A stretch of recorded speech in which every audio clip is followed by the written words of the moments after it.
क्यों भूल जाते हैं कि महाराष्ट्र में एक भक्त था पुंडलीक, जिसने केवल अपने माता पिता के चरण दबा करके पांडुरंग श्री विठ्ठल भगवान को प्राप्त कर लिया। साक्षात हरि हमारे श्री डोंगरे जी महाराज, आप लोगों ने नाम सुना हो तो अच्छी बात, नहीं सुना तो सुनिए।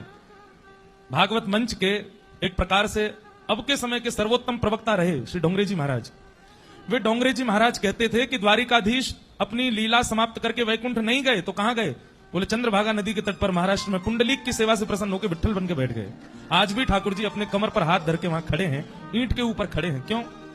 अपने माता पिता की सेवा कर रहा था पुंडलीक। ठाकुर जी गए दर्शन देने के लिए, रुक्मणी जी साथ में गई, मैं भी चलूंगी। जैसे ही द्वार पर आए ठाकुर जी तो पुंडलीक को सुगंधी आने लगी चंदन की। भगवान में से सुगंधी आती है, सुगंधी जैसी आई कस्तूरी चंदन की, तो पुंडलीक बोला कौन है द्वार पर? साक्षात शंख चक्र गदा पद्मधारी ठाकुर जी बोले हम आए हैं, स्वागत करो, हम आए हैं। तो पुंडलीक बोला मैंने तो बुलाया नहीं, आप क्यों आए हो? बोले तुमने नहीं बुलाया, लेकिन तुम्हारी जो माता पिता की सेवा है इससे प्रसन्न होकर हम आए हैं।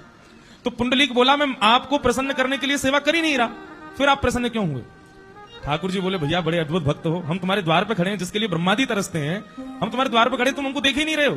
बोले मेरे लिए लक्ष्मी नारायण साक्षात ये लेटे हैं, मेरे माता पिता ही लक्ष्मी नारायण हैं, मैं इनको प्रसन्न करना चाहता हूं, इनको सुखी देखना चाहता हूं। ठाकुर जी बोले हम आए हैं, आसन तो दे दो। पुंडलीक ने ईंट खिसका दी। आज तक भगवान द्वारिकाधीश ईंट पर खड़े हैं वहां पर, किसके लिए? पुंडलीक के लिए।